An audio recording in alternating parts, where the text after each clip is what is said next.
Hello everyone, आप सभी का बहुत बहुत स्वागत है मेरे चैनल पे। तो गाइज, आज मैं माय डेमन प्रिंस का नेक्स्ट पार्ट लेके आई हूँ। तो कल के पार्ट में हमने देखा जैन ईबो के भाई का इस्तेमाल करके कैसे ईबो को लेता है और उसे कैसे अपना बनाता है। तो चलो गाइज, आगे देखते हैं कि क्या होता है। आई होप आपको ये पार्ट अच्छा लगेगा। अगले दिन ईबो एक करह के साथ उठा। उसने देखा कि वह पूरे कपड़े पहना हुआ था। वह उदास होकर मुस्कुराया क्योंकि उसे याद आया कि कल क्या हुआ था। उसने अपने पास देखा कि ध्यान शांति से सो रहा था। जब वह सो रहा होता है तो कितना शांत दिखता है, ईबो बुदबुदाया। उसने ध्यान के गालों को सहलाने की कोशिश की, लेकिन उसने बीच में ही रोक दिया और उसे जगाने का फैसला किया। ध्यान आपने सही वादा किया था, ईबो ने कहा। ध्यान करह कर उठा और देखा अपनी एंजल, अपनी परी आंखों के सामने ही बैठी है और वह देखकर मुस्कुराया। ध्यान ने जवाब दिया। ध्यानगे, क्या मैं अपने छोटे भाई के साथ जा सकता हूँ? मैं बस अपने माता पिता को देखना चाहता हूँ और कुछ सामान लेना चाहता हूँ, ईबो ने कहा। ठीक है, मैं पिक्सिन और गुओचेंग से आपको वापस ले जाने के लिए कहूँगा, ध्यान ने कहा। धन्यवाद ध्यान जी, ईबो ने कहा। क्या तुम ठीक हो ईबो? क्या यह अभी भी दर्द कर रहा है? ध्यान ने पूछा। थोड़ा सा, लेकिन मैं मैनेज कर लूँगा, ईबो ने कहा। मुझे आपको मजबूर करने के लिए खेद है और अपने छोटे भाई का उपयोग करके मुझे देने के लिए। क्या आप मुझे क्षमा कर सकते हैं और मेरे साथ नई दोस्ती शुरू कर सकते हैं? ध्यान ने पूछा। मेरे साथ ठीक है गग्गा, ईबो ने कहा। ध्यान ने उसके माथे को चूमा और उसे पहनने के लिए नए कपड़े दिए। ईबो अपने छोटे भाई के पास गया।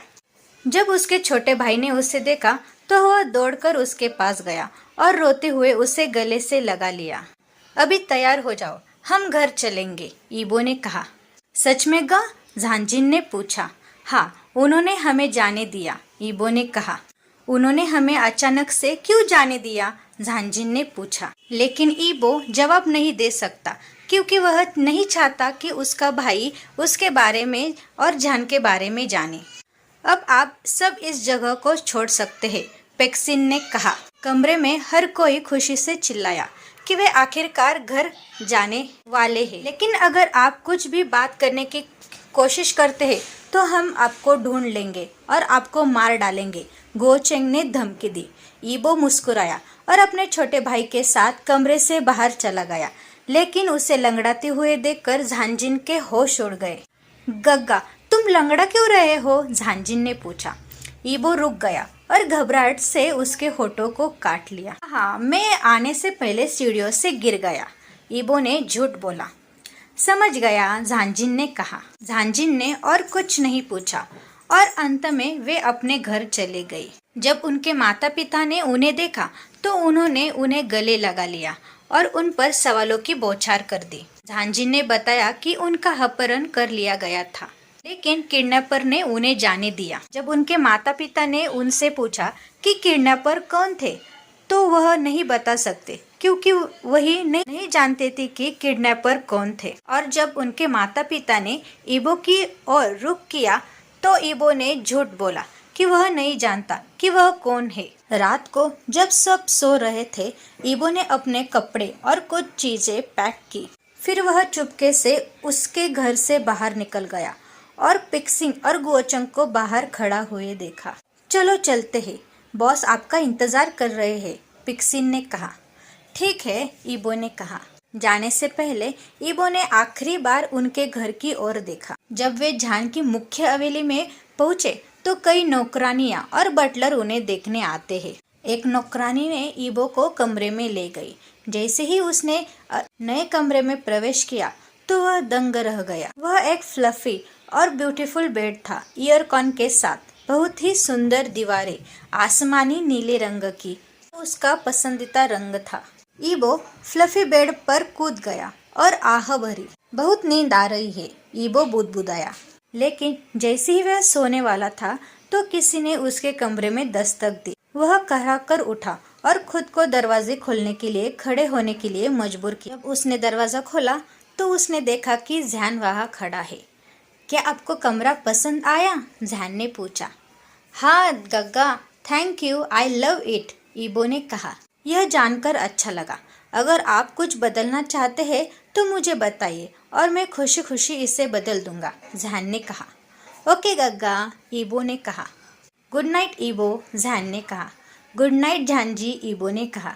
लेकिन जहान अभी भी नहीं जा रहा था। फिर अचानक से जहान ने उसके गालों पर किस किया। माय गुड नाइट किस, जहान ने कहा, दरवाजा बंद करके। और अपने बिस्तर पर भागने से पहले ईबो शर्मा गया और जहान के गालों को थपथपाया। हे भगवान, मुझे क्या हो रहा है? मेरा दिल उसके लिए तेजी से क्यों धड़क रहा है? क्या मुझे उससे प्यार हो गया है?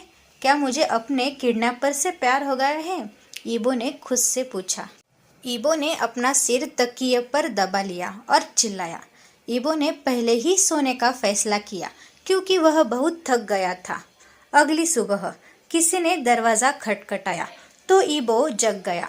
मास्टर जी, स्कूल जाने के लिए तैयार हो जाइए, महिला ने कहा। तुम कौन हो? ईबो ने पूछा। मैं तुम्हारी निजी नौकरानी हूँ। मेरा नाम जूली है, दासी ने कहा। और मैं आपका प्राइवेट बटलर हूँ। मेरा नाम जुयन है, बटलर ने कहा। हम आपके लिए मास्टर जहान द्वारा नियुक्त किए गए हैं, मास्टर ईबो, जूली ने कहा। ठीक है, लेकिन मुझे मास्टर मत कहो, बस मुझे ईबो कहो, ईबो ने कहा। जैसी आपकी इच्छा, जूली और जुएन ने कहा। वह मुस्कुराया और यूनिफॉर्म लेकर स्कूल के लिए तैयार हो गया। जब उसे बदलना पूरा किया तो जहान पहले से ही दरवाजे पर उसका इंतजार कर रहा था। गुड मॉर्निंग माय एंजल, जहान ने कहा। गुड मॉर्निंग गे, ईबो ने कहा। यूनिफॉर्म तुम पर अच्छी लग रही है, जहान ने कहा। थैंक यू गग्गा, ईबो ने कहा। चलो चलते हैं, जहान ने कहा और ईबो ने अपना सिर हिलाया। जब वे स्कूल एरिया में पहुंचे तो एक टीचर ने ईबो को अपनी क्लास दिखाई। जब उसने क्लास में प्रवेश किया तो उसने पिक्सिंग और गुओचेंग को पिछली सीट पर देखा। वे उसके क्लासमेट थे। टीचर ने उसको क्लास में इंट्रोड्यूस किया और सभी ने उसका स्वागत व्यापक रूप से किया। वह पिक्सिंग और गुओचेंग के बीच बैठ गया और उनकी क्लास शुरू हो गई। मैथ के पीरियड के समय पर हर कोई इतना ऊब गया था, कुछ सोना चाहते थे लेकिन नहीं कर सकते क्योंकि टीचर्स सख्त थे। लेकिन ईबो एक प्रतिभाशाली व्यक्ति होने के कारण उसने सभी प्रश्नों का उत्तर सही दिया। हर कोई टीचर के सहित ईबो पर चकित था। जब टीचर चले गए तो कई छात्र उनके सवाल पूछने लगे। उसकी बेचैनी को भांपते हुए पेक्सिंग और गुओचेंग ने ईबो के हाथ खींचे और उसे कैंटीन में ले गए। उन तीनों ने खाना ऑर्डर किया और खिड़की के पास टेबल पर बैठ गए। जब वे खा रहे थे वे आपस में बात भी कर रहे थे और बातों बातों में अचानक ईबो ने पूछा कि वे लोगों का अपहरण क्यों कर रहे हैं। दोनों ने उदास भाव से उसकी तरफ देखा और सब कुछ बताने से पहले एक आह भर दी। जहांगे वो नहीं है जो हर कोई उसके बारे में सोचता है, पेक्सिन ने कहा। पेक्सिन ईबो को फ्लैशबैक की स्टोरी सुनाने लगता है। बचपन में जहांगे हमेशा हंसमुख, सक्रिय, दयालु और मददगार बच्चा होता है। हम इसे जानते हैं क्योंकि हम सभी बचपन से एक अच्छे दोस्त थे। जहांगे में गुओचेंग और सुओचेंग। उसके पास सब कुछ है, धन, शोहरत, पैसा और प्यार करने वाले माता पिता जो उसे उसकी सारी जरूरतें दे रहे हैं। एक दिन जब तक उनके पिता बदलने लगे, उनके पिता ने शराब पीना और सिगरेट और ड्रग्स का इस्तेमाल करना शुरू कर दिया। उसने अपनी माँ के पीछे भी धोखा देना शुरू कर दिया और सबसे बुरी बात, उसे पेटना भी शुरू कर दिया। एक दिन उसके पिता एक महिला को घर ले आए। जहान की माँ को यह देखकर चोट पहुंची और वे दोनों बहस करने लगे। उसके पिता ने उसकी माँ और उसे पीटना शुरू कर दिया, लेकिन उसकी माँ ने हमेशा उसके घाव का इलाज किया और उससे कहा कि सब कुछ ठीक हो जाएगा। तब उसे पता चला कि उसके पिता ने कभी अपनी माँ से प्यार नहीं किया। उनकी अरेंज मैरिज हुई थी। एक दिन उसके पिता शराब के नशे में घर आए और जहान की माँ को पीटने लगे। उसने पूरा दृश्य देखा, लेकिन उसने रोने और छिपने के अलावा कुछ भी नहीं किया क्योंकि वह डर गया था। फिर जब उसकी माँ बेहोश हो गई तो उसने होश खो दिया और चाकू ले लिया और अपने पिता को बार बार चाकू मारता रहा जब तक कि उसकी मौत हो नहीं जाती। जब हम उसे लेने के लिए उसके घर आते हैं और उससे हमारे साथ खेलने के लिए कहते हैं, तो हमने जो देखा वह देखकर हम चौंक गए और अंदर से डर गए। घर खून से लथपथ था। जहान के पिता का बेजान शरीर जमीन पर पड़ा था, जबकि जहान रोते हुए अपनी माँ के बेजान शरीर को गले लगा रहा था। हमने अपने माता पिता को फ़ोन किया और उन्होंने एम्बुलेंस को फ़ोन किया, लेकिन उनकी मौत हो गई। उस दिन के बाद जहान से अलग हो गया, लेकिन उसने कभी किसी निर्दोष को चोट नहीं पहुंचाई।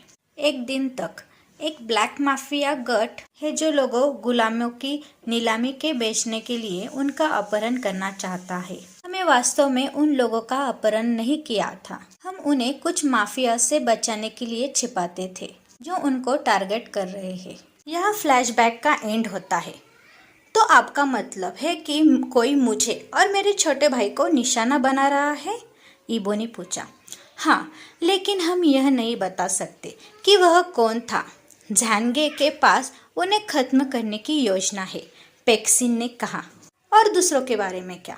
जब से आपने उन्हें जाने दिया है, क्या वे खतरे में नहीं होंगे? ईबो ने पूछा। तो मेरे भाई? ईबो ने पूछा। उसकी रक्षा करने वाला गार्ड है। वह एक भरोसेमंद लड़का है। हम उसे अच्छी तरह से जानते हैं। उसका नाम वांग गुओचेंग है। वह हमारे सबसे अच्छे दोस्त में से एक है और जहानगे ने उसे आपके भाई का रक्षक नियुक्त किया है क्योंकि वह आपका भाई है और वह यह सुनिश्चित करना चाहता है कि आपका छोटा भाई किसी भी कीमत पर सुरक्षित रहे। गुओचेंग ने कहा। झांजी ऐसा क्यों कर रहा है? वह मैं वास्तव में अब और नहीं जानता। वह मुझे क्यों रख रहा है? वह मेरे साथ विशेष व्यवहार क्यों करता है? ईबो ने पूछा।